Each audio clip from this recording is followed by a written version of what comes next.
بات کو آراستہ کر کے پیراستہ کر کے اس کو زیب و زینت کے ساتھ سجا کر کسی کو پیش کرنا، یہ ایک فن تھا جو ہمارے اسلاف کے پاس تھا۔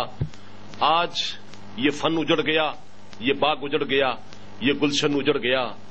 کبھی وہ خطیب تھے کہ جن کو ہوائیں بھی ٹھہر کے سنتی تھیں، کبھی وہ خطیب تھے جن کے سامنے گردش اللیل والنہار بھی ٹھہر جایا کرتی تھی، کبھی وہ خطیب تھے جن کے سامنے پرندے اپنے پر ہلانے بھول جایا کرتے تھے، اور کبھی وہ خطیب تھے جنہیں سانسیں روک کر اور اپنی آنکھوں کو جھپکے بغیر سننا پڑتا تھا۔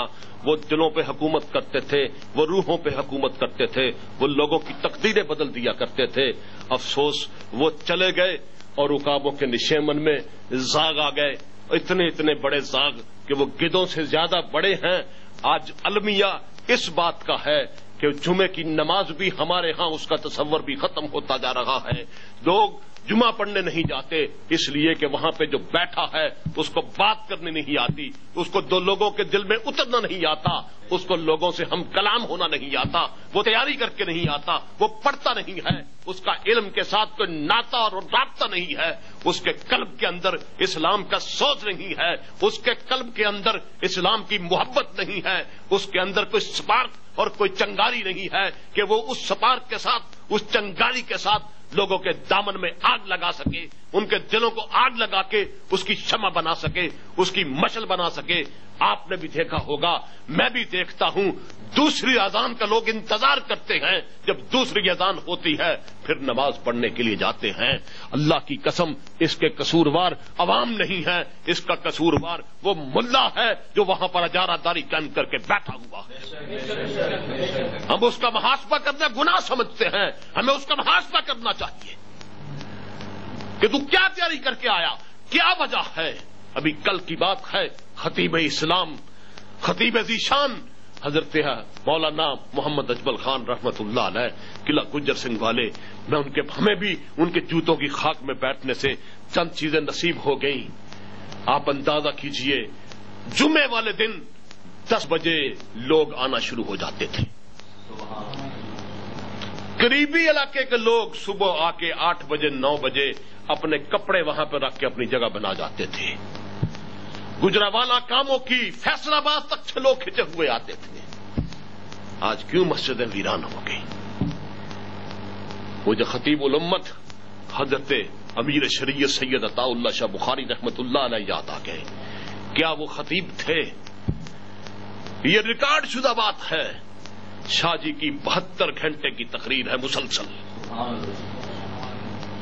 صرف نماز کا وقفہ، کھانے کا وقفہ، اور خطیب اپنی خطابت پہ ڈٹا ہوا ہے۔ 72 گھنٹے کی مسلسل خطابت، صرف نماز کا وقفہ اور کھانے کا وقفہ، لوگ بھی ڈٹے ہوئے، کسی کی مجال نہیں ہل جائے۔ گوجراوالا کے کمپنی باغ کا واقعہ ہے، حضرت امیر شریعت خطیب امت رحمت اللہ علیہ تقریر فرما رہے ہیں، سارا باغ بھرا پڑا ہے، اچانک مشرق سے بادل اٹھتے ہیں، کالی کٹو اٹھتی ہے، بارش شروع ہو جاتی ہے۔ شاہ جی کا ایک رضاکار آگے بڑھتا ہے، وہ چھتری شاہ جی کے سر پہ کرنے لگتا ہے۔ شاہ جی جھٹکے سے اسے چھتری چھین لیتے ہیں، کہتے ہیں میرے رضاکار جس طرح کھڑے ہیں اسی طرح میں کھڑا رہوں گا۔ بارش برستی رہتی ہے، خطیب بھی برستا رہتا ہے، بادل گرجتے رہتے ہیں، خطیب بھی گرجتا رہتا ہے۔ یہاں تک پانی اکٹھا ہو گیا کہ گھٹنوں گھٹنوں تک پانی آ گیا۔ شاہ جی بھی خطیب خطابت کو جادو جگا رہے ہیں، لوگ بھی مست ہیں، کسی کو ہوش نہیں ہے۔ یہاں تک ہوا کہ ناف تک پانی آ گیا، لوگ پھر بھی کھڑے ہیں، شاہ جی کا خطاب جاری ہے، حتیٰ کہ چھاتی تک جب پانی چڑھ گیا تو شاہ جی نے کہا میرے محترم سامعین اب آپ جا سکتے ہیں، اب میں اس سے زیادہ آپ کا امتحان لینا نہیں چاہتا۔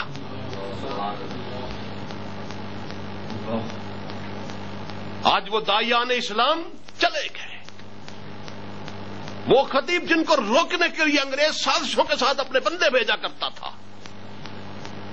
امرتسر میں ایک خطیب نے شاہ جی سے پہلے تقریر کی اور اپنی روانی میں وہ کہہ گیا کہ قرآن میں ہر زبان ہے، قرآن میں ہر علم ہے، قرآن میں ہر زبان ہے۔ قرآن میں ہر علم تو سمجھ آتا ہے، لیکن قرآن میں ہر زبان تو سمجھ نہیں آتی، وہ تو عربی زبان میں۔ ادھر شاہ جی آئے، ایک کمونسٹ اٹھا، اس نے کہا شاہ جی آپ سے پہلے خطیب نے ابھی کہا کہ قرآن میں ہر زبان ہے، تقریر بعد میں ہوگی، پہلے مجھے بتائیے کہ قرآن میں انگریزی کہاں ہے۔ اب اتنے بڑے دنیا کے خطیب کو اس نے گھیر لیا، غلطی کوئی اور کر کے گیا۔ شاہ جی نے نظر بھر کے اس کی طرف دیکھا اور کہا بسم اللہ الرحمن الرحیم، قل هو اللہ احد اللہ الصمد لم یلد ولم یولد ولم یکن لہ کفوا ون میں نے ایک، قرآن میں انگریزی ہے، نیچے بیٹھ جاؤ۔ یہ لوگ تھے، گھیرنے کے لیے اٹھتے تھے۔ مظفر گڑھ میں کوئی 3 لاکھ کا جلسہ ہے، سارے کے سارے سرائکی ہیں، تو شاہ جی قرآن کا وہ مفہوم بیان کر رہے ہیں کہ اس دن زبان کو تالا لگ جائے گا، اس دن ہاتھ گواہی دیں گے، اس دن آنکھیں گواہی دیں گی، اس دن کان گواہی دیں گے، اس دن پاؤں گواہی دیں گے۔ انگریز کا ایک پروردہ کمیونسٹ اٹھا اور اس نے اٹھ کے شاہ جی سے سوال کیا کہ شاہ جی کیا اس دن یہ بھی گواہی دے گا؟ یہ انگوٹھا، لیکن یہ سرائکی زبان میں بہت بڑی گالی ہے۔ جب اس نے کہا شاہ جی یہ بھی گواہی دے گا، شاہ جی اس کی طرف دیکھ کے مسکرائے اور کہا پگلے تو اس جہان کی بات کرتا ہے، اس کی گواہی کے بغیر تو اس جہان میں بھی گزارا نہیں ہے، یعنی یہاں بھی انگوٹھا لگانا پڑتا ہے، اس کی گواہی کے بغیر تو یہاں پہ بھی گزارا نہیں ہے۔ یہ وہ خطیب تھے۔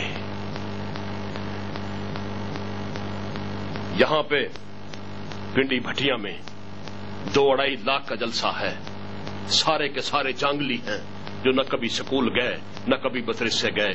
شاہ جی انہیں سورت فاتحہ پڑھا رہے ہیں، جب ترجمے کے ساتھ مالک فرمایا مالک یوم الدین، مالک کا قیامت والے دن کا، کہنے لگے پیرا کوئی سمجھ نہیں آئی۔ مالک یوم الدین، مالک کے حساب کتاب والے دن دا، پیرا کوئی سمجھ نہیں آئی۔ مالک یوم الدین، مالک کے آخرت کے دن دا، پیرا کوئی سمجھ نہیں آئی۔ مالک یوم الدین، مالک کے پوچھ گچھ والے دن دا، پیرا کوئی سمجھ نہیں آئی۔ مالک یوم الدین، مالک کے قیامت والے دن دا، پیرا کوئی سمجھ نہیں آئی۔ شاہ جی نے کہا اچھا مالک یوم الدین، مالک کے وڈیاں والے دن دا،